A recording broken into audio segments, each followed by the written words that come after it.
Where leaders go, learning follows. Harvard Business School Executive Education offers more than 60 in-person and virtual programs. Learn more and apply at hbs.me/go. That's hbs.me/go. Welcome to the Ellevate podcast, conversations with women changing the face of business. And now your hosts, Maricella Herrera and Megan Oliver.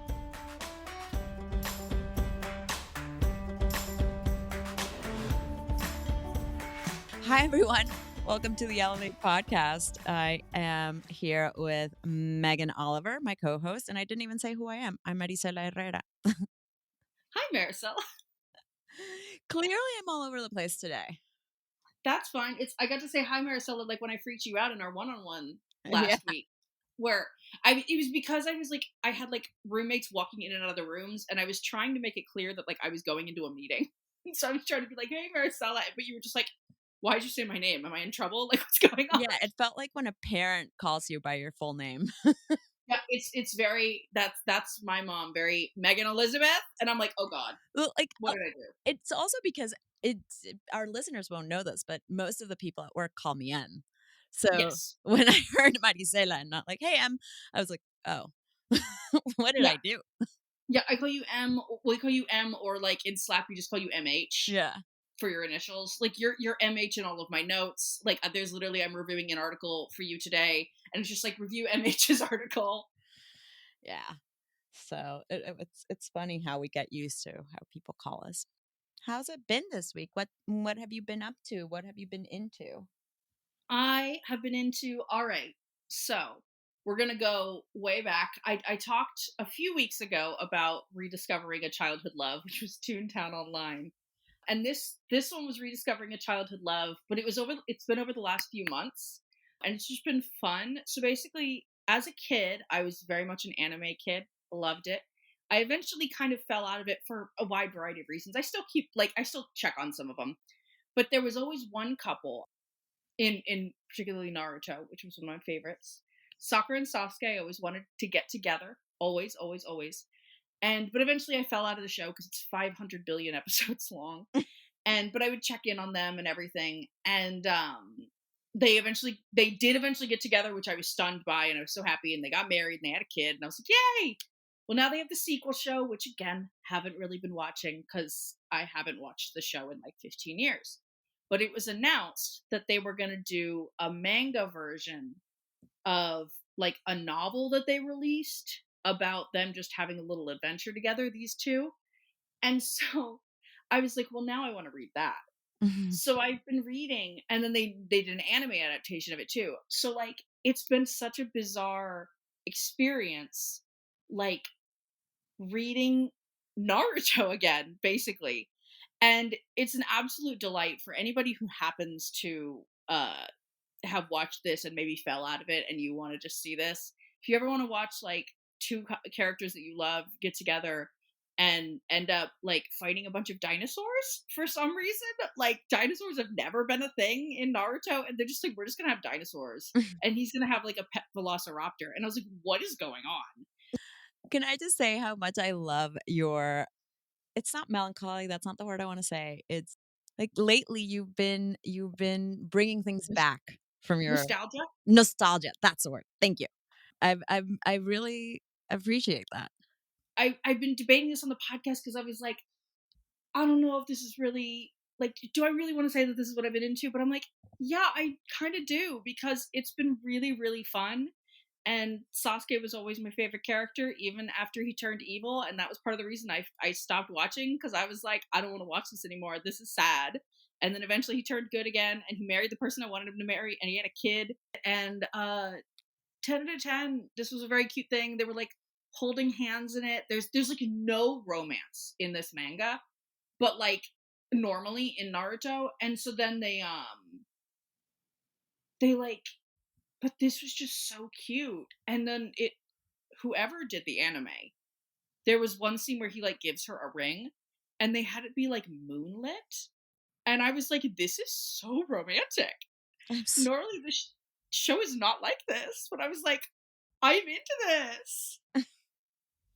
They said this is for the grown up people who read it as kids who want to see some adult romance, who just want to see some like people just have like a very like here's a ring, hold on to this, and then just holding hands by like a pond, like in the like starlit sky, and I'm like, this is lovely. Very nice. So 10 out of 10. Well, I'm glad you're enjoying it. Yeah. I've kind of been in a very different mood, I think, than yours. Not nostalgia, definitely introspection. I've realized that since my toe injury, and I know I'm sorry I keep talking about my toes, but I've been thinking a lot about my life and things and just, what I want to do, where I'm going. It might be the toes, it might be turning 40, it might just be I don't know. But one thing that has been bringing me comfort as I'm going through this was a recommendation from Rebecca Spitzer, who's our VP of Product and Technology, and one of the people who keeps me sane every day. She recommended We Can Do Hard Things, the podcast with Glennon Doyle and her wife, Abby Wambach, and her sister. And I've been so into it. I've been so, so, so into it. Um, it's kind of like a warm blanket, but also really thoughtful. They have really incredible guests. They talk about topics that are relevant. The last one I listened to came out. By the time this comes out, it will be a few weeks, but it was on friendships and the power of friendships and how many in the world now, like there's a big aspect of importance put on romantic relationships, but we forget about friendships. And for, a person like me who is single, it's, yeah, friendships really are make or break. They really become your family. And sometimes we just need that. And they have this conversation. They have the author of this book called Platonic, which is all about friendships. And I just highly, highly recommend that episode. I highly recommend the show. They are one thing that I truly admire is how open and authentic and truthful Glennon Doyle is. And I mean, she's become one of my favorite people to listen to, up there with Yeah. Brené Brown. I love that. So highly, highly I'm trying recommend. to yeah, I'm never gonna stop trying to get Brene Brown on this podcast. If anybody listening has a connection to Brene Brown, let me know because I'm trying to get her. I would flip out. Oh yes, I know. That's why I because as much as I want Brene Brown on the podcast, I actually more want your reaction to me telling you that I got Brene Brown for the podcast. Oh yeah, Like, I'd flip out. I love Brené Brown and now Glennon Doyle. yeah, yeah, I'll have to get that. Yeah, yeah, it's funny you should mention a podcast. Because I talked about my mental health issues last week, and one of the things that like I've really been leaning on through it is also a podcast. I know I already did my what I'm into this week, so I'll make this one brief, but it's called Race Chaser with Alaska and Willem, which are two drag queens who both have been on Drag Race, Alaska on season 5 and All Stars 2, and Willem on season 4. Just going through each of the episodes, every episode of RuPaul's Drag Race, and just like cracking jokes, commenting on the looks, on the challenges, on everything, and just giving a lot of like behind the scenes details of like what actually happens behind the scenes on RuPaul's Drag Race. And I've listened to it before, but like just listening to it again has it's kind of been I know you said like listening to those podcasts that really helped you like get through things. This is kind of taking my mind off of things Hmm. where it's just kind of lets me live in this fun land of just two drag queens just mouthing off about everything on RuPaul's Drag Race and everything drag and celebrating that world and ultimately like even when people don't do well they're still just like okay but she's fierce and I love her and she like if you ever see her show go ahead and just really really fun. So if anybody is a Drag Race fan and isn't listening to this and I'm a huge Alaska fan, and then also a really big Willem fan, but I'm especially a huge Alaska fan. I was rooting for her all the way through All Stars 2, and I was fully on Team Alaska. Was over the top excited when she won. So really, really fun, and they just have a lot of fun with every episode. Yeah, sometimes we need that. We need some of the, like, take your mind off of things, and those are great. Um, Yeah. Little escape. And I've never watched the show. I am determined to get people to watch RuPaul's Drag Race who've never watched it, because I love watching Drag Race with people who've never watched Drag Race. Because like I was introduced to it by, because almost everybody gets introduced to it by a friend. I was introduced to it by my friend Edgar in college, well, late college, like senior year of college. And that was when I tore through all of it.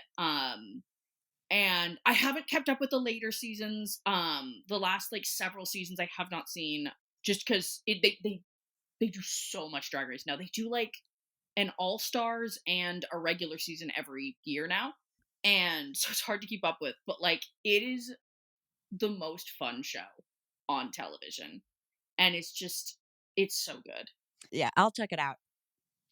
Well, if you're still here with us after all that, check out our interview. Today, I have a conversation with Sushil Cheema. She's an executive coach. We talk a lot about the coaching industry. We talk a lot about confidence and lots of interesting things. She's a big Ellevate member, supporter, chapter leader, and she's going to host next week's roundtable on practicing intentional delegation. So listen up. And if you want to meet her in the virtual land, but in real time, join us for the roundtable.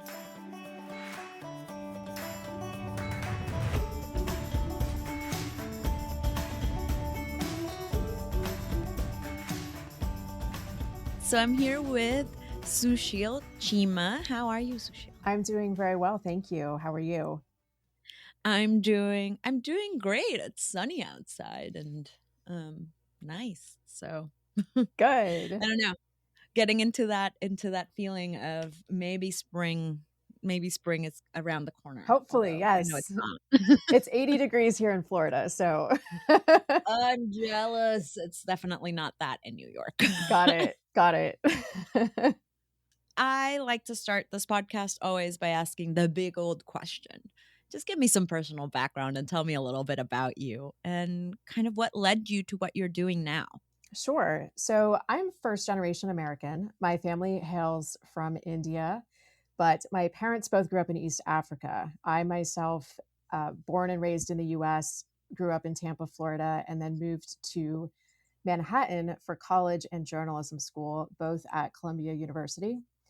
I stayed in New Woohoo, York. go Columbia. Yeah, I Sorry. love Columbia. I went for college and grad school, so definitely love Columbia. I stayed in New York for 12 years, but then ultimately left in 2012 to return to Tampa to be closer to my family and also to escape the cold and city life. Get that? Yeah, but I spent the majority of my career in journalism and digital media, both as a reporter and editor. But I also have been a teacher and nearly became a lawyer. I do have my law degree, but I never took the bar exam or practiced. But my JD did come in handy as a manager and as a journalist. I got very interested in the coaching world mostly after I hired a coach of my own to sort through some very specific issues. And it may sound like a big exaggeration, but she quite frankly changed my life in just one conversation. We worked through a particularly challenging issue regarding a romantic relationship. And in doing so, she helped me see that I was having similar challenges in all my relationships, whether they be with family, with colleagues, with partners, and with friends. Um, and that one conversation, it was like an hour and a half long. It completely transformed me and made me want to learn more. And then my employer also hired an executive coach, and I got to see how working with a coach in the workplace had different kinds of impacts. But again, similar ones at the same time, like relationship building is a huge one. So I started to train at first as a life coach, but then took my training further so I could work as an executive coach. And that's what I do now. I'm also certified in emotional intelligence and take a very holistic approach to working with my clients, most of whom are C-suite executives or high-level directors in a range of industries. So I'm curious to go a little bit into this because I talk to a lot of coaches. I between the podcast and our community, I know a lot of coaches, and I'm ashamed to say I've never asked this. But can you talk a little bit about the difference between a life coach and an executive coach and how those two may or may not relate? That is a really great question. So, the interesting thing about the coaching world is, I'll be perfectly honest with you, it's kind of like the Wild West. Anybody can call themselves a coach. You don't have to go through a training program. You don't have to get certified.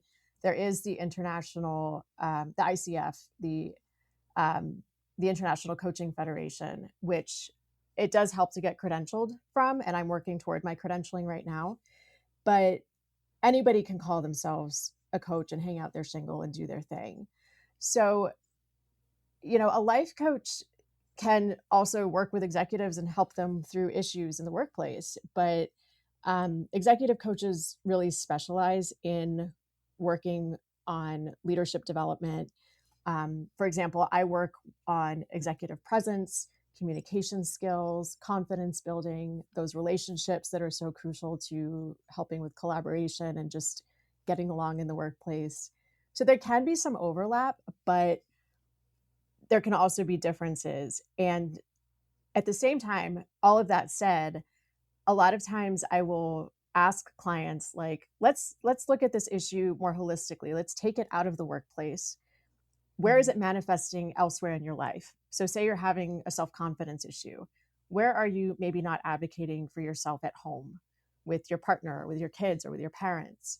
Um, and then removing it from the workplace may be an opportunity to practice some of these skills without um, some of the stresses of the workplace, if that makes sense. Yeah, no, it completely makes sense. And have you found in the last few years, I just feel like in the last few years, the boundary between work and life has gotten even more blurred? And I don't know if you've found yourself going more into a kind of a hybrid world of life coach, executive coach. How has that changed with for people who, live and work kind of now are in the same place and one on top of the other? How has that changed in your practice? That is such a great question because self-care has become increasingly important in terms of time management and boundaries. And that goes for people who are not just executives, but at all levels, from entry level employees Mhm. all the way up the chain. And when I talk about self care, although I am also a certified, meditation and yoga teacher, I I talk about self care beyond those kinds of activities. It includes time management, delegation, running effective and efficient meetings, just because it makes your Mhm. life easier and everyone else's life easier. I have a lot of clients who are struggling with, what do we do about return to work? What does remote Mhm. look like? What does hybrid look like? How do we continue to build culture when not everyone's in the office or wants to come back to the office? And quite frankly, nobody wants more meetings or forced socialization. So, it, yes, I would say that, self-care is something, is a big theme that is coming up across the board. Um, and and forces that holistic approach. Right. Yeah, I mean, I'm just talking from what I see in our community, and it does seem like there's so much more of thought on, like, how am I not getting burnt out, and how am I making sure I'm following my purpose, so to speak, Mm. or that I'm, realizing that I'm much more than just my job and how I present myself in my job, but that I'm a person, so to Right. speak. Yes. And that question and conversation has been at the forefront, right? Like the purpose question. What do I really want to be doing? How do I really want to spend my time? And an exercise I often take clients through is setting up mission, vision, values for themselves, not just for a company, but for themselves. And also, if we want to bring this back to the organizational context, individual teams. What is the Hmm. purpose of this team? That helps build cohesion within the team and then kind of helps you communicate with other departments who we are, what we do, what our rules are. Especially that helps a lot in a remote environment in particular. This I love this so much. I the idea of teams having their own purpose, their vision, their kind of mission, it makes so much sense to me. Even in a small company like the one I lead, sometimes it's like who's doing what when. And if we would know these like very clear, this is what we're about, this is our purpose, it might be easier.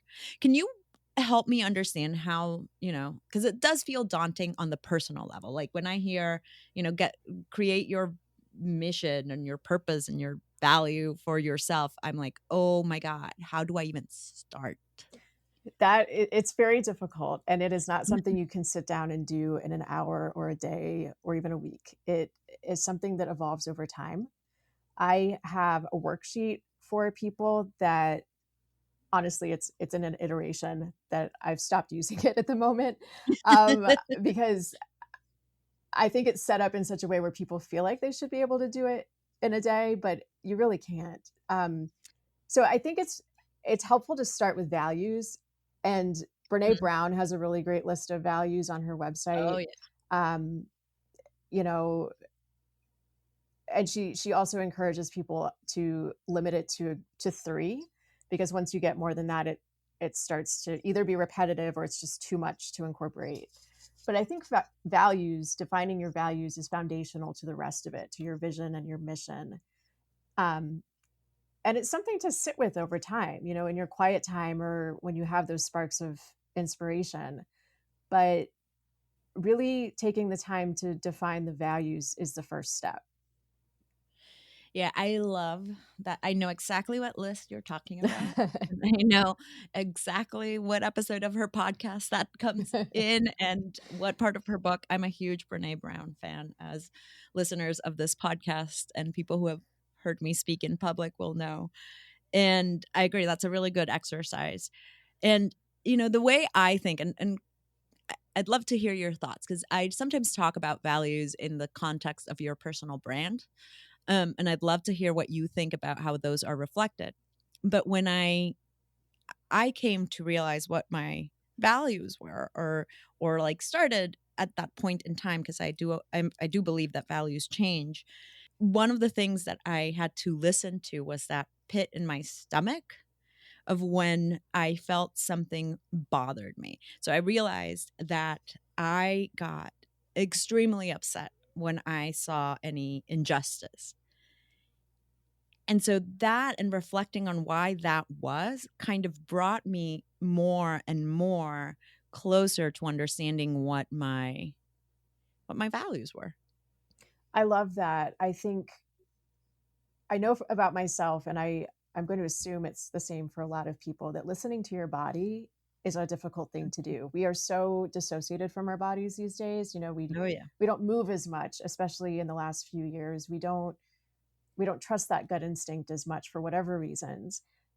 I've as I've gotten older learned to, and I'm still learning to listen to that voice inside. And I think that just like you said, knowing or knowing and understanding your reactions, noting them, writing them down, reflecting on them is so important. So you work with your clients, and particularly with executives who you'd think, they have it figured out. Um, but they're still working on confidence building. And I believe confidence is part of your personal brand and how you show up in your executive presence. So what is it that keeps us doubting ourselves or keeps us from having that confidence? I think a lot of it has to deal with fear of making a mistake, especially the Ah, higher you get on the chain of command, or however you want to put it. People forget that you're human. mhm. It's lonely at the top. That's that famous old adage. It's lonely at the top, and it's hard to have enough people around you sometimes to bounce things ideas off of. People feel like, oh, you're so experienced, you should know the answers. And quite frankly, nobody does. We're living in such an innovative time across industries. Um, and it's okay to try new things. Not everything is going to work out just right. It's learning from your mistakes. And I grew up in a family of doctors. My father and sister are both doctors, and I always have to remind myself that what I do, no one's bleeding out on the operating room table. Hmm. And of course, for doctors or other people, professionals, where there's a lot more liability and whatnot, that's of course a concern. But for a lot of us, mistakes, we don't want to make those mistakes that are going to lose $1 million for the company or anything like that. But things like that do happen. And the important thing is to learn from them. And it goes back to just, I've been amazed more and more with the top level clients I work with, the CEOs and GMs. How many of them have expressed that the coaching has helped them because they have nobody to talk to bounce ideas off Hmm. of. They don't have as much of a sounding board, and it's not really appropriate always for them to talk to their direct reports, who may be high level C-suite execs themselves or director level people themselves. The CEO is still the one in charge. So that that can be a challenge, having that confidence. Yeah, there's so many things I want to follow up with on this because it seems like, and I'm going to make a note because I'm going to forget. The first one was you're talking about making mistakes and confidence. So would you say confidence then is born in some way out of resilience? I would. I do think it is because uh, I think it's a Japanese proverb. You fall down 7 times, get up eight. You have to keep going and you keep learning, and that is, in my opinion, one of the most beautiful things about life, and our reason for being here is to grow and learn from ourselves and our own experiences and from others. So yes, I do think that confidence is born out of resilience. Makes me think about how you hear about people who have been in sports when they were growing up.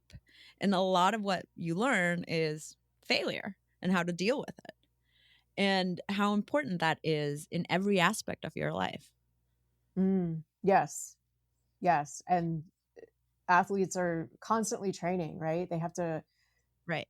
constantly work and train to um, hone their skills, and they're so focused on what they do.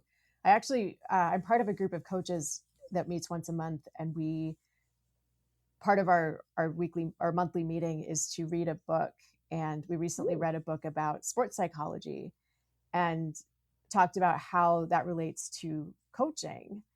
And it's funny because when you were saying, you deal with when you talk to the C-suite executives, and it's not the same to be a CEO than to be a COO or some other role in the C-suite. And for me personally, I know that that was the experience. I was the COO for a long time here, and yet I understand now the difference of how lonely it can feel being at the top job Mm, and how important it is to have people outside of my organization that I can talk to that know what it's like. Thankfully, I have Ellevate, and that for the basis of what we do is to do this to connect people to other people so that they have someone to talk to. But the interesting aspect of what you are saying is that it seems like that's the same case when you are a solopreneur, and that's how I would categorize coaches. So it's interesting to me, and I don't know if I'm right, but it's you're on your own, right? So you really don't have anyone else. And then you mentioning you having this group of other coaches that you meet with, like how has that influenced in your practice? it has been such a tremendous support because we talk anonymously about client challenges. Mhm. We protect client privacy. We don't reveal names or organizations or anything like that. But everyone runs into roadblocks, and Right. you need a sounding board sometimes. Like, have you seen this? How did you handle this? What would you suggest? And then even practical matters about how to run a business. Mhm. You're right. I've always worked for someone else up until this point in my career. And just, you know, knowing knowing what do I need to do this week in terms of balancing my schedule with marketing versus admin versus actual calls with clients. Just getting that Yeah. support is really helpful too. Yeah, it kind of is interesting when you think of the parallels. So you did at the beginning mention that coaching is like the Wild West. So Yeah, I want to go back to that. How do you know how to find a good coach? that is a great question. I always encourage people when they come to me, if they didn't know me from somewhere specific or don't know me personally, to interview a few people. And I'm always Mhm. happy to refer them to a few other people or just encourage them in general. Go find other people to talk to before you make the commitment. Because if there is not that camaraderie, or what's the word I'm looking for, like good Like chemistry in a chemistry. way? Yes, the good chemistry. Thank you. If there's not that good chemistry, it's not going to work out. But at the same time, you may need someone who's going to challenge you, who's going to push you, and be open to that. So things to look out for really are, I always tell people, ask about experience, ask if it's important to you, if they're ICF certified. If most people don't know to ask for that or what that even means, Mhm. but it is really good to know, like, what kind of training did you get? If at the very least, have you been through a program? What does a process look like? Do you use any assessments? Like I said, I'm certified in emotional intelligence, and I run that assessment on everybody because it's a good foundational starting point. Um, Ask, of course, price points, payment, all of those things that are foundational to knowing what the process will look like. What does onboarding look like? That is something I'm refining in my own practice. Just like starting a new job, you're making a commitment to work with somebody and be vulnerable. So make sure you really understand what the process is and what you're getting into. I had never thought about the onboarding. Yeah, I have a like an onboarding questionnaire. I call it a visioning questionnaire, which is more life coach kind of Mhm. speak, but it asks everything from, tell me about where you are right now, what are your goals in this engagement, and where do you see yourself 3 to 5 years from now? What do you envision for yourself financially, career-wise, spiritually even? Because it gives me a better sense of who the person is and how they think and what they value. And how would you know if you even need a coach? I'm sorry, I'm, Mm. like, getting a lot of these thoughts also based just on therapy. Like, That's great. I it no, these are seems like there's so many parallels. there really are, and I can talk about that too, like, what are the differences between therapy and coaching. But to go back to your question, how do you know if you need a coach? Uh, I don't wanna say that nobody actually needs a coach. I think it's great to get coaching when you are, for example, in a state of transition. A lot of people are feeling a state of transition right now, right? With Yeah. COVID and, like we talked about, redefining their values or their purpose. You might want coaching if you're in a new job or looking for a new job. It might look like career coaching, or it might look like uh, life coaching. There are different types of coaches, from everything for marital coaching to anything else.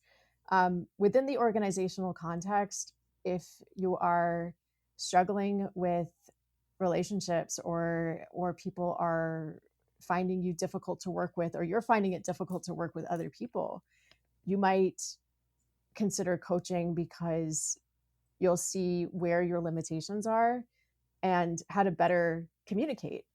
Um, Hmm. so, one thing I do when organizations hire me, when I work with one of their managers or leaders, is run 360 feedback. And when I do 360 feedback, I don't use anonymous forms. I actually interview people. So that means direct reports, colleagues, and managers of the client and the client themselves, to make a true 360. And that can help get a sense of how this person relates to other people versus how they see themselves, how they communicate, how they, what are their strengths or challenges. So that's really helpful too. Yeah. It's funny you said, from the start, you're like, maybe no, you don't want to say nobody needs a coach or that everyone needs a coach. I would very, very, very honestly say everyone needs a therapist. I think that therapy is very, very helpful, very, very helpful. And they both have their place. So, Right. so therapy, the difference is really this: if you think of it on a spectrum, first of all, coaches don't um, Hmm. diagnose anything. They are there to help you set goals and work toward them. And therapists can do the same thing. And a lot of therapists are coaches as well. Therapists, again, if you go back to that spectrum, this is a very simplified way of explaining it, but therapists can help you get to like from 0 to 50, and then coaches take you from 50 to 100 and beyond. Hmm. I like that analogy. I like that way of phrasing it. It makes it easier to understand. Yeah. But I'm going to turn it around though. Well, actually, no, I'm not going to turn it around yet. I actually want to ask you about the emotional intelligence aspect that you work on or work with. Why did you choose that? I like that assessment because it's coachable in the sense that it's not fixed. Like um, some assessments will say, this is your personality and you can't change it. The EQ is one that says, okay, for example, you have a low optimism score. That's an indication that we can coach you on how to shift your mindset so that you have a happier outlook toward life. So your score can actually change over time. And if you put in the effort, it will change. And so it's, especially for clients who like to see that kind of data, it's very helpful. Um, so that's one reason. Also, to be perfectly upfront, it's one of the assessments that I found most helpful to me. Hmm. And I do intend to get certified in some others along the way as clients request them. So, for example, some Yes. organizations use the Hogan or the MBTI and will ask that you use that. I just haven't run into that just yet myself.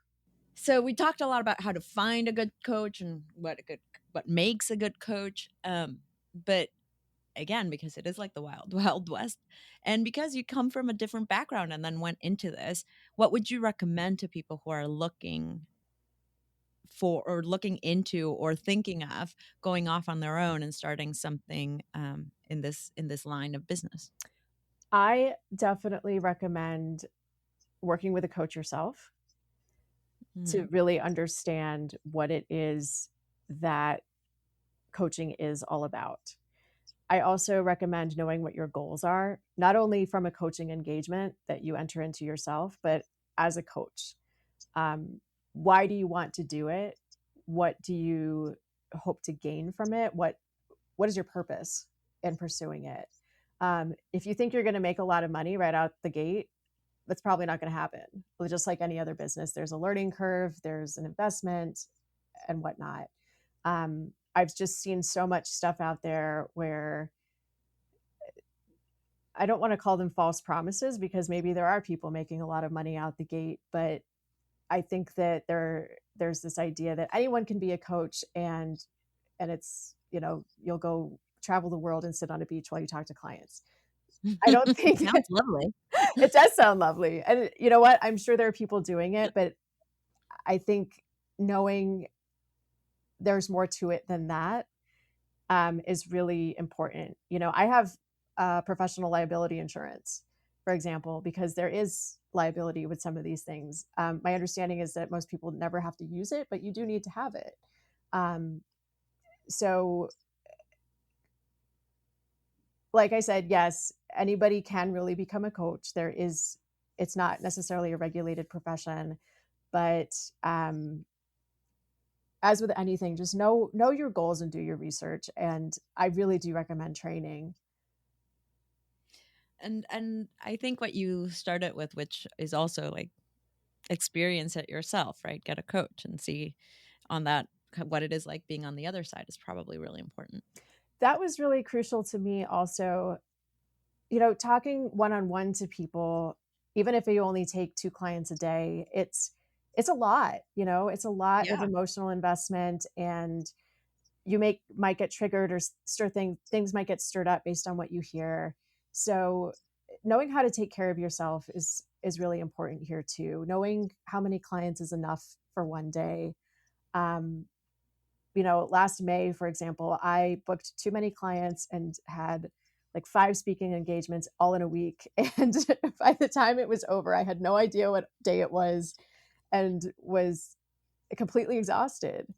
I was gonna Um, say I'm exhausted just thinking about it. yeah, and as an extreme introvert, being an extreme introvert, like it took days to recover from that. So know your limits and keep in mind that it's great to help people, but there are challenges with it as well.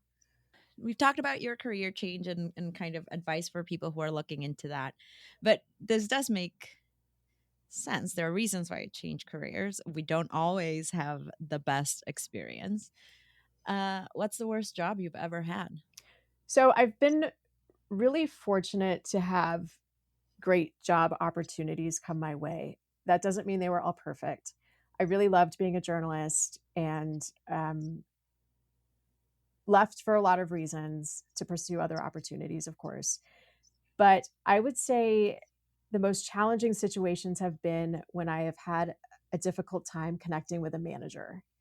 And sometimes it can be difficult to know what kind of professional development opportunities exist or what a Mhm. career trajectory can look like, especially in a fast paced, constantly changing industry like journalism. So, the big thing I learned along the way was to have confidence to ask questions about those professional development opportunities and to advocate for myself. And on the flip side of that, I learned that as a manager, I should be sure to invest in my direct reports and even my colleagues to help them get where they want to go and to expose them to new opportunities. We can all get so busy at work, but investing in those relationships and helping uplift other people really is the most rewarding part of being part of a team. How did you invest, or how do you still invest in people who you work around? Because I got that question asked to me today in another podcast, and I was like, oh, that's a very good question. So I don't have direct reports right now, of course, but Right. um, In the past. so I invest a lot of time volunteering to mentor people at my alma mater, Mm, aspiring journalists, and you know, giving it to them straight, really, about how challenging the journalism industry can be, what it really takes to be a reporter, giving them ideas about how to stand out from the crowd, whether that's creating an online portfolio or building up digital skills.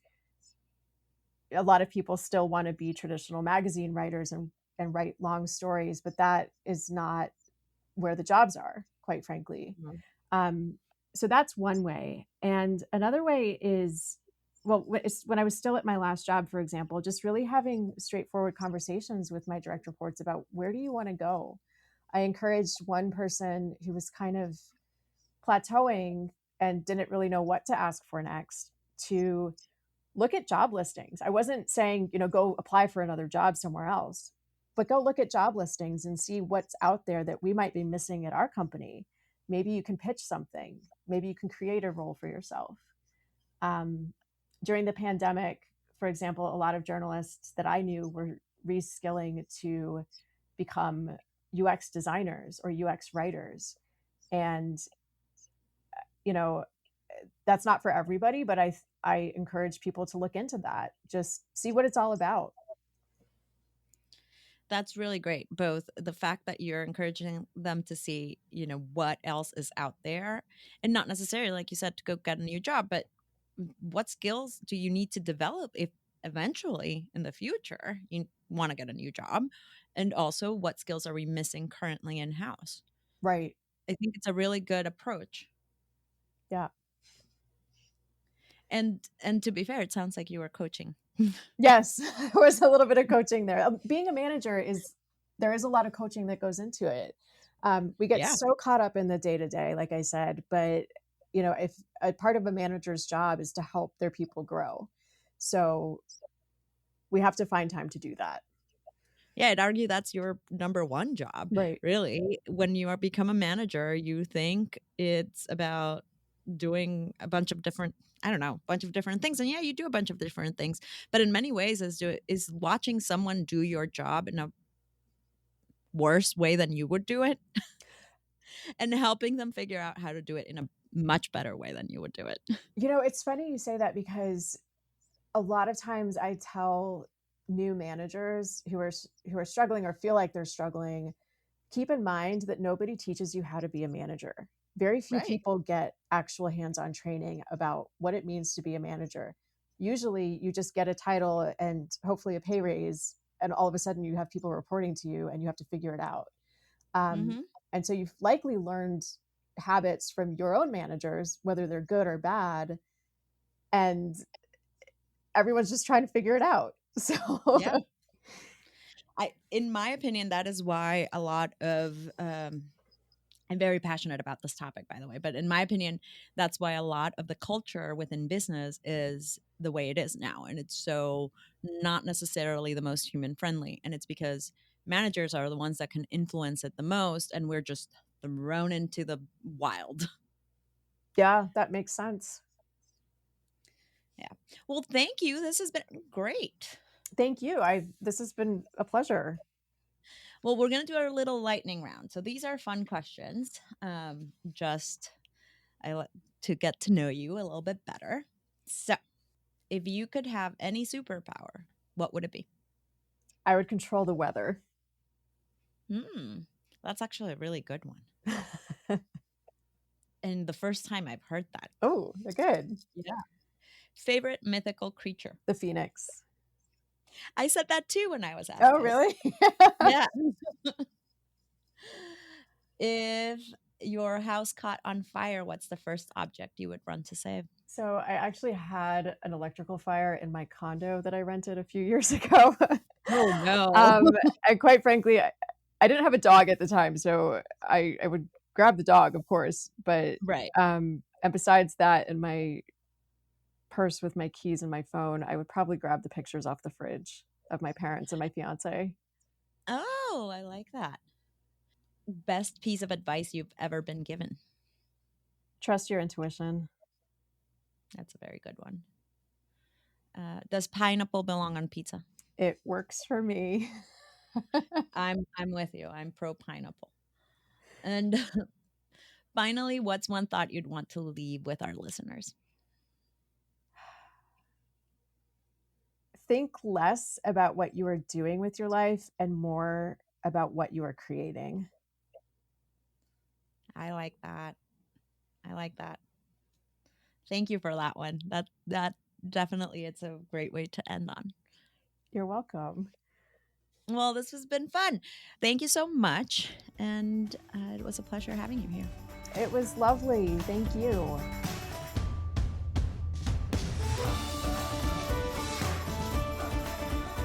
And we're back. We are back. Sushil is very interesting. I think her journey was interesting. And I know a lot of people go into coaching or think about going into coaching. So my curiosity kind of led me into that um, realm of questions that I never get to ask, even though I know a lot of coaches.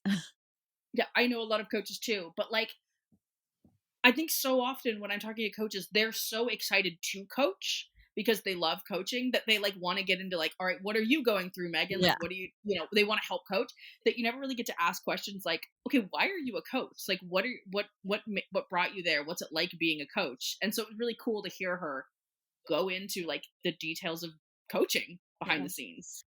So, like I said, next week, Sushil is going to be hosting our roundtable on delegation. So be sure to check it out. But that's next week. Megan, what's going on this week?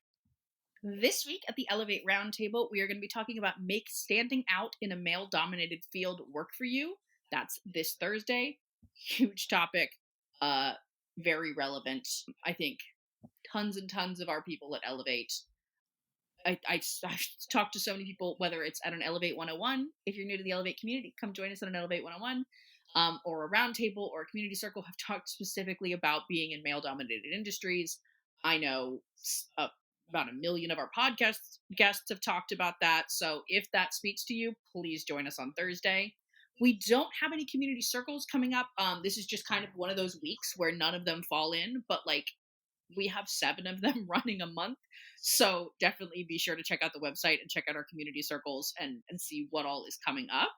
And then for in-person events, our Cincinnati chapter on Thursday is going to be talking about putting strategy to your vision. Our Los Angeles chapter, also on Thursday, is going to be having a happy hour.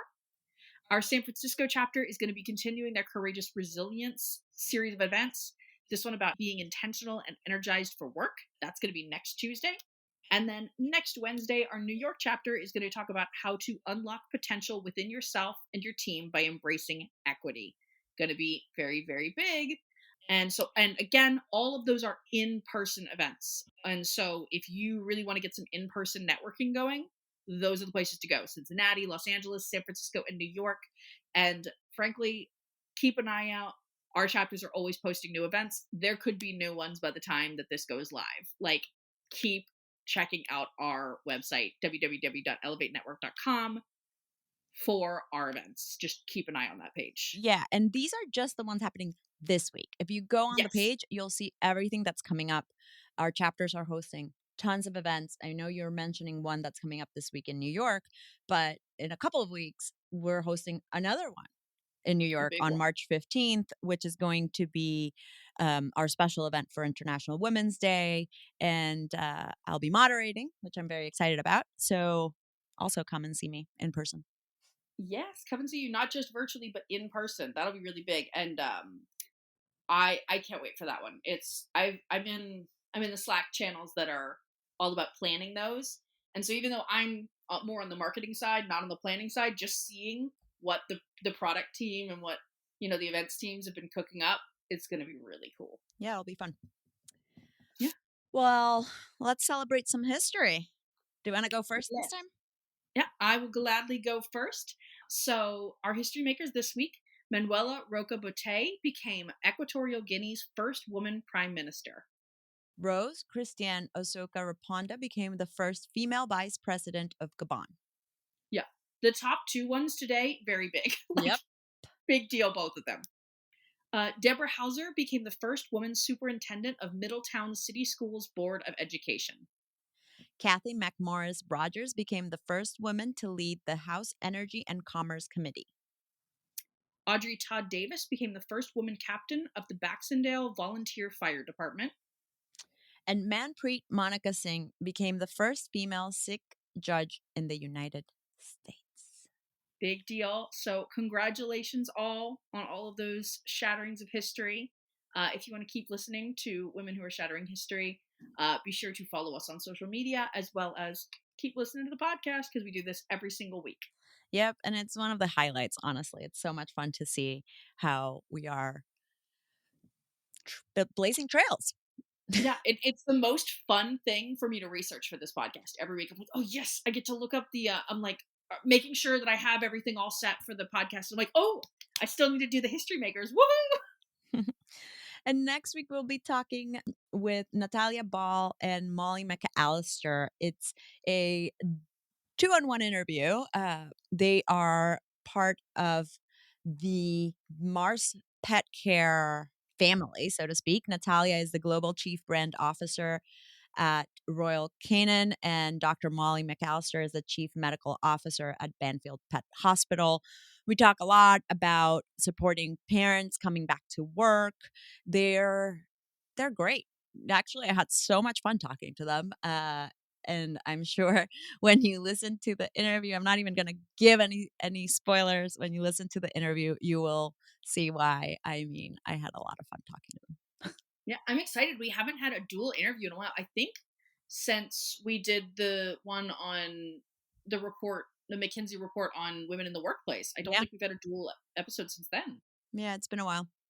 Yeah. So that's always a really fun dynamic. I'm looking forward to that. So see you next week. See you next week.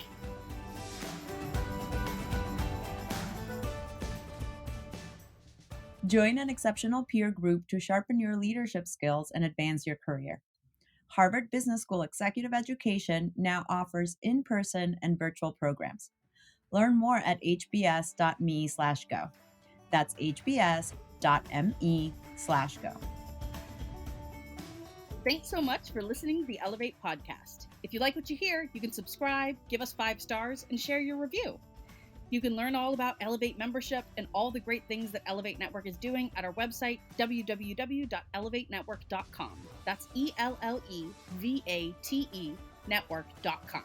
And special thanks to our producer, Catherine Heller. She rocks. Thanks so much, and join us next week.